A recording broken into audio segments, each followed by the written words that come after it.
Hi, I'm Marian McChrystal. In this series, I'm going to be giving some watercolor and acrylic painting techniques. I hope you'll follow along and try them for yourself. Hi, welcome to my YouTube studio. Today I'm going to teach you how to mix oranges, greens, and purples using the primary colors yellow, red, and blue. These are the supplies I have on hand. I have a piece of paper. It's Bristol Vellum Surface by Strathmore. This is a size 6x8 because that's the size I like to work with. I have another piece of paper here that I can try out the colors on.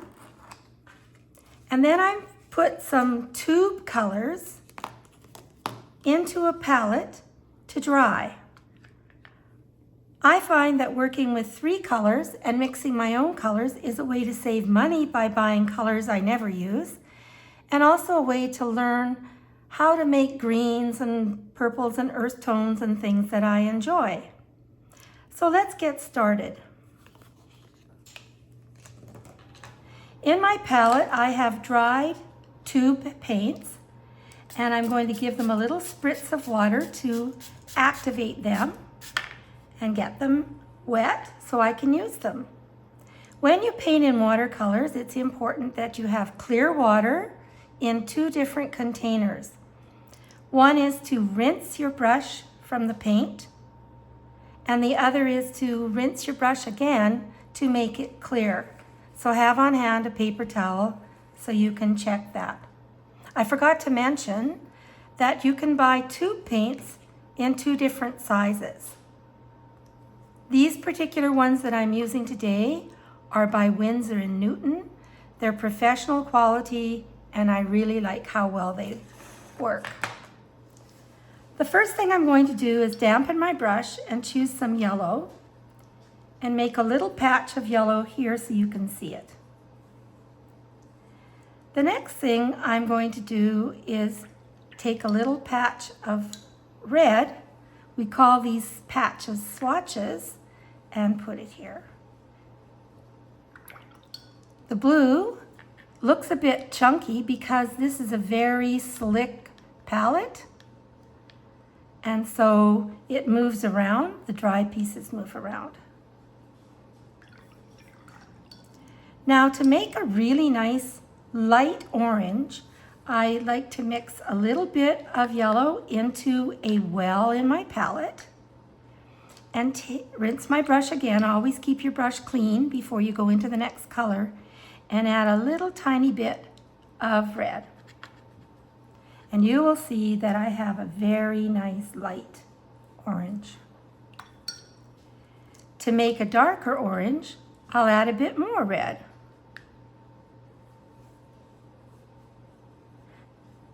That's a beautiful color. And if I want a much darker red, I just add, a much darker orange, I just add a little bit more red. To make green, I'm going to put a patch of yellow up here so you can see that I'm mixing this with that. I'm going to take a bit of yellow in a well, add a tiny touch of blue, just a little bit, and there's a really pretty spring green. Let's add some more blue. See if I can get a darker green. Yes, there's a darker green. A little more blue.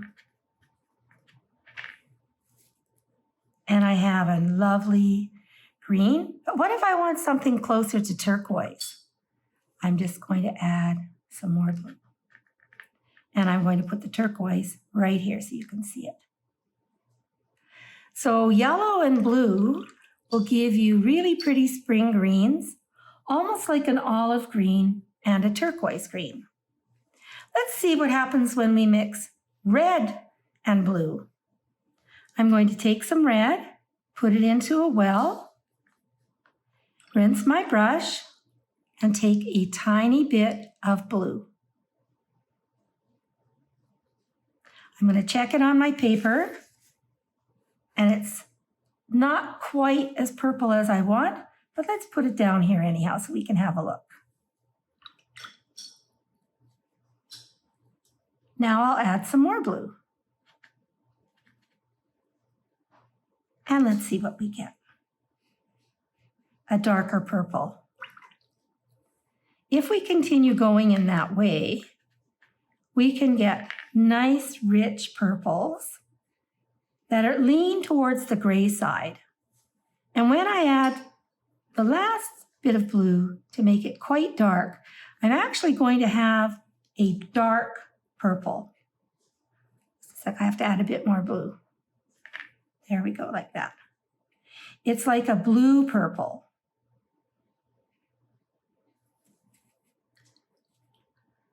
So what we've learned today is that we can mix peaches and oranges with yellow and red, greens and turquoises with blue and yellow, and pinks and purples with red and blue.